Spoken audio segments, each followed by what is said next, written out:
Okay, so last time I talked about just a bunch of random tips that I could think of, but this time I thought that since we have a few new performers, it would be helpful for me to talk about some more face painting basics, and do the unicorn, which is a face paint that I get asked for a lot, that I know is on the Pinterest board.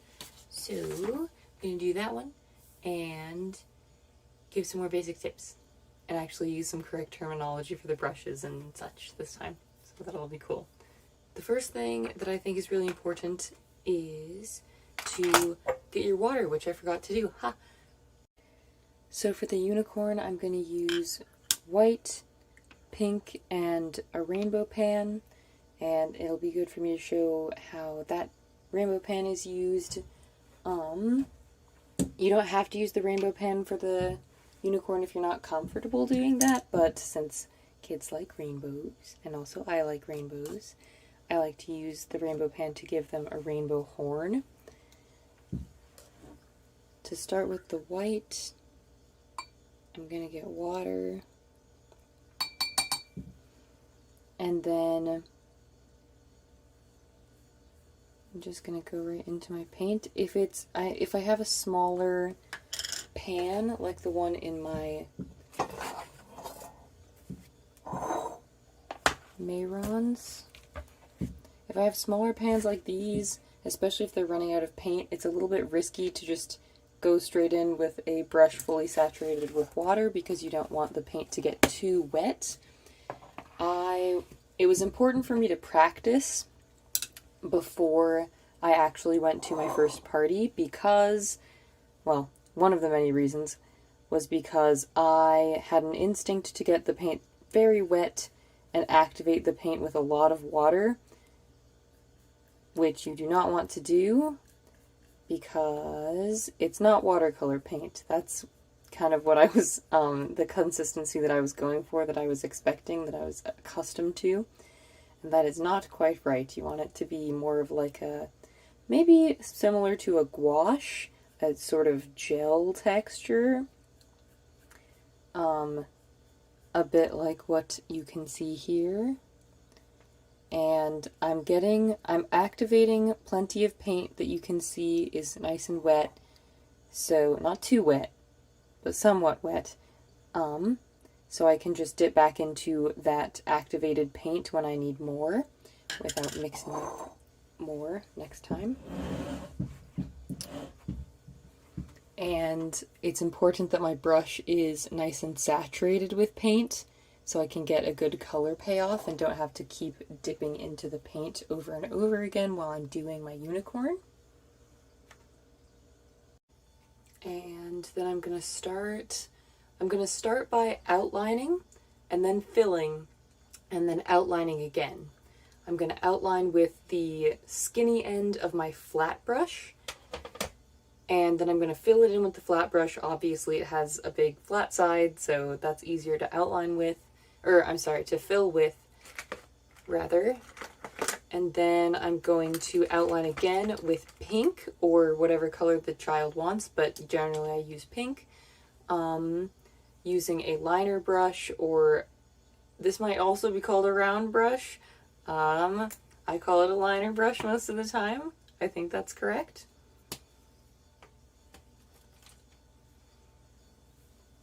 So I'm going to start, I like to start on the eyebrows, just so I know that everything is going to be, I grabbed the mirror again and didn't use it. There we go. And if I put my paintbrush down and noticed that there was any running going on, my paint was too wet, then I would just take my paper towel and dab off the part that is running, and then dry my brush off a little bit. Maybe pick up a little bit more paint to replace the paint that I just dabbed off on the paper towel if I feel like I need to. And of course, make sure that once you pick up that paint, you haven't gotten the whole pan too wet. You have to start the process over again. My hair is in the way. So I'm gonna I look like I have a very aesthetic Frida Kahlo unibrow. I'm going to do an outline like that, and then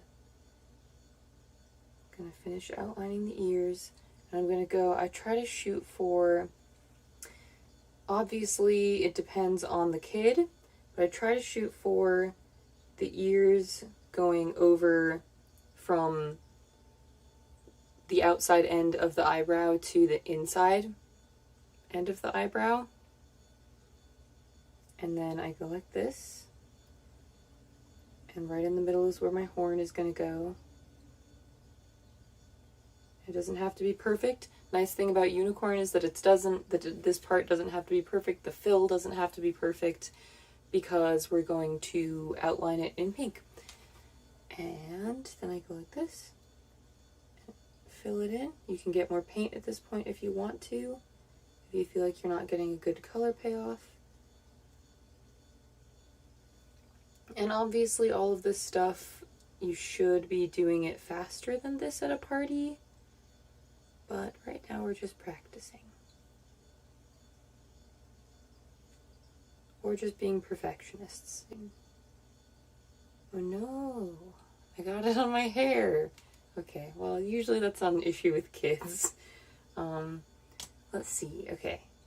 So I've got my white all prepared. It's pretty saturated color.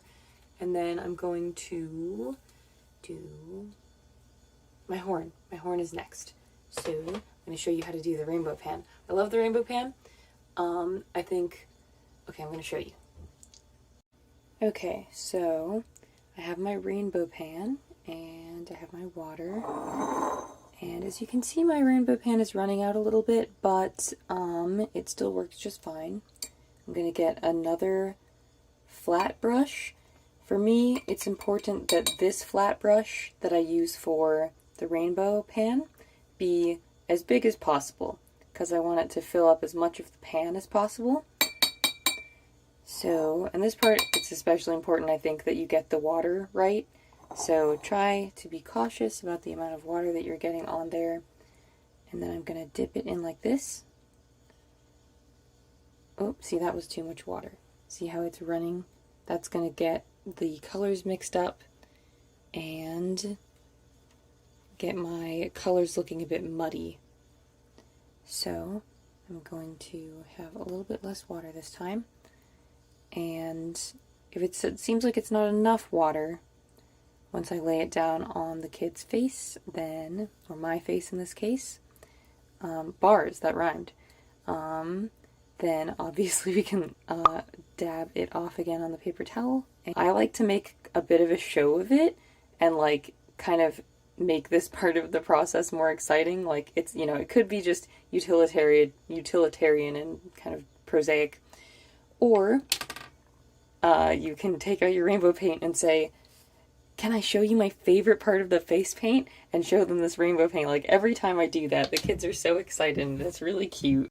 Okay, so I've got my rainbow and I'm just going to, you don't have to do this part with the rainbow if you're not comfortable with it. You could just do a color and then outline it in pink, just like the picture. But I just like the rainbow. I think it looks cool. So if you can get that down, then I think that it's fun. You start with your flat brush like this, pointed at your head, and then you place it on your head like this. And then you bring it down and you twist it like that. So you kind of fill out the whole rainbow. And it doesn't have to be perfect, again, because we're going to outline it. So I get it down to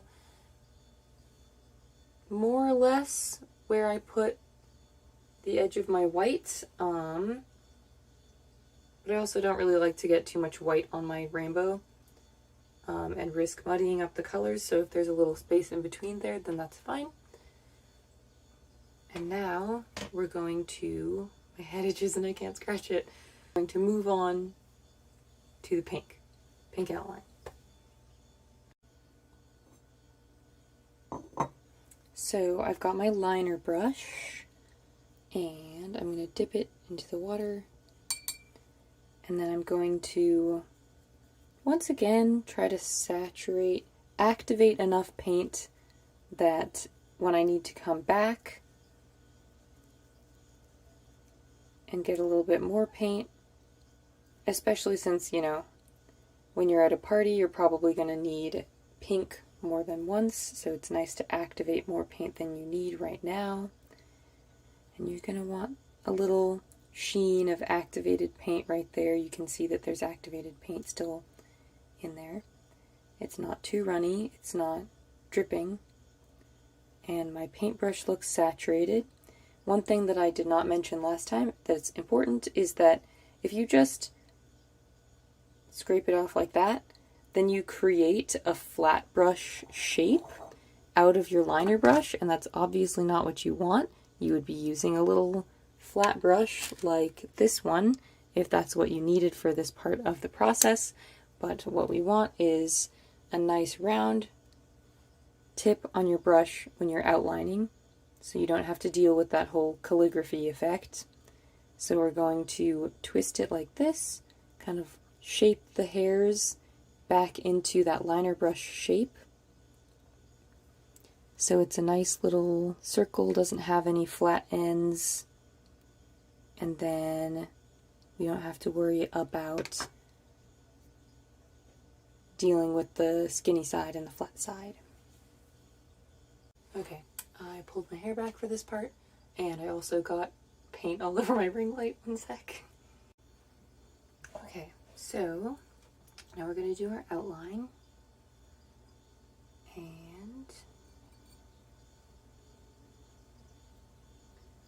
while I'm doing that, so I'm not just sitting here silently, I would like to say that I think it's important for somebody to mention that when you're new, you do not have to qualify to the kids that, or adults, I guess, whoever you're painting, that it's not going to look exactly like the picture. What I'm doing right now is not going to look exactly like the picture, and I don't think I've ever had a single kid point that out or like be visibly disappointed that it's, you know, for whatever reason of like my technique's not being perfect, or, you know, just my not wanting to spend too much time adding extra details. I've never had a kid complain. They all seem pretty happy with it as long as I am. I said that I was going to talk while I outlined, and I apparently can only do one.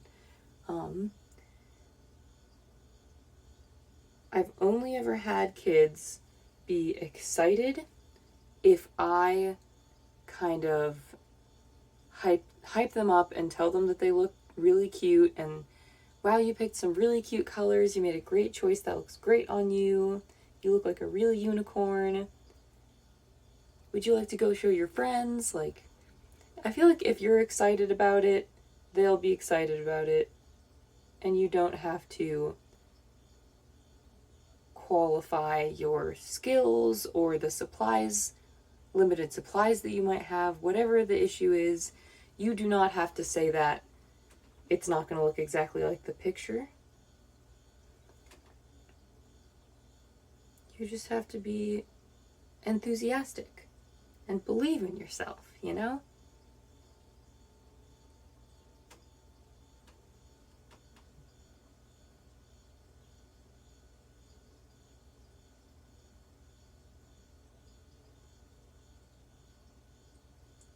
One day I just kind of decided, like, I'm just going to be really hyped about my paints today.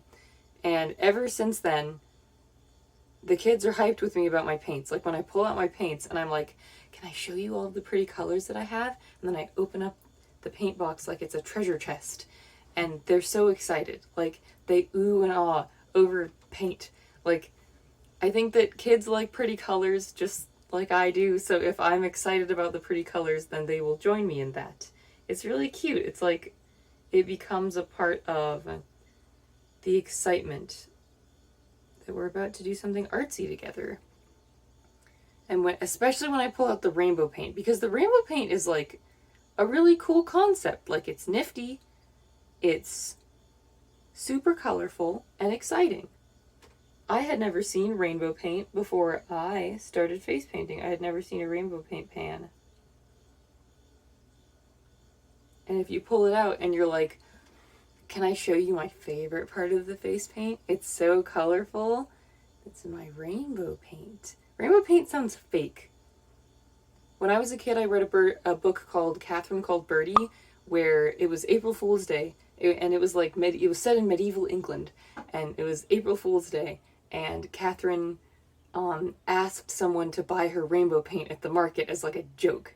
And ever since then, I've been obsessed with the idea of rainbow paint that's just naturally rainbow. So when Catherine brought out this rainbow paint, I was like, it's real.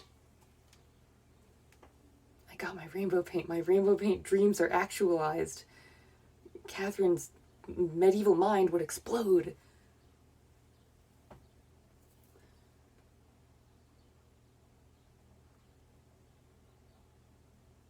And then I do like that.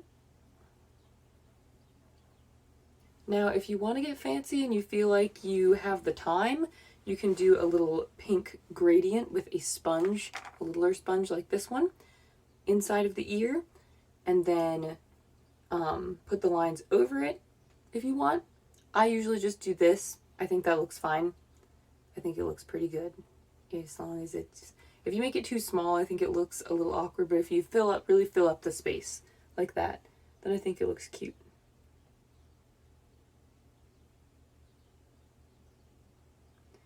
Again, obviously, if you're doing it at a party, you want to go faster than this. But we're just having fun right now. Also, I'm not used to doing it on myself, so hopefully, I would do it a little bit faster on somebody else where I'm more experienced doing that. Another thing, I think if I've ever gotten a kid, one time I got a girl who pointed out that it wasn't exactly like the picture, and it was because she wanted the eyeshadow. She wanted rainbow eyeshadow or rainbow paint on her eyelids. I gave her that, and I have given other kids that before. I just tend to leave out that detail just because I don't want to run the risk of getting paint in somebody's eye if I don't have to. So just be cautious with that if you want to try it. I've done it before and it was fine, but you want to be really confident about your ability to keep the paint the right consistency and not make it too moist, too wet, so it drips into the eyes if you're going to do that. But go wild if you actually want to. So anything else? I should probably do sparkles, I guess. Fine. So I have a couple different colors of sparkles. I usually ask the kids which color they would like, unless I feel like it's just like one of the colors just wouldn't work for something. I have silver. I also just got gold. I haven't used that yet. And then I have pink. And I think that you can kind of, if they want glitter, generally in my experience, they don't care that much where the glitter goes or how it's used. You can ask them if you just think that would be more fun and wouldn't take up too much time.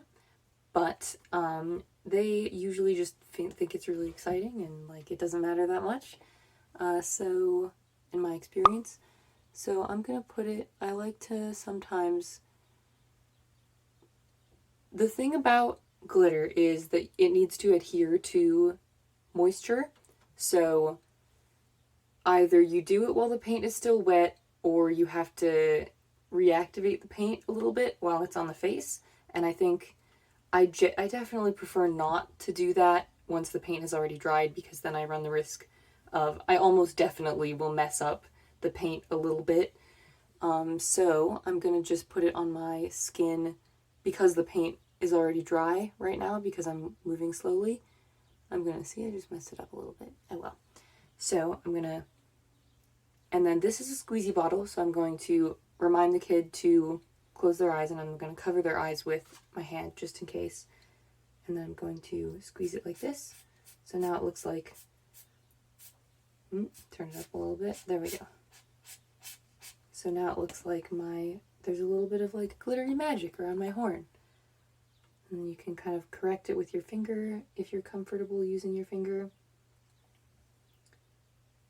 And that's usually how I do glitter for the unicorn. If the paint is still wet when you get to the glitter step, you could squeeze some silver onto the white part, or maybe insides of the ears or something like that. Or if you do the little adornments down the top of the nose bridge, you could decorate that, I suppose. That's usually where I put the glitter when I do the Elsa crown. And yeah, if you just have a little glitter pot like this, you can dab a little water on and then tap into the glitter with your finger and then dab it over the water, or you could dab into the water, dab into the glitter, dab onto the face. You have to make sure that it's not too wet, and you know, are pretty good at getting the right amount of water when you do that. But that is the gist of it. Anything else? So that's that done, and if I think of anything else, I will maybe film that as well. We'll see.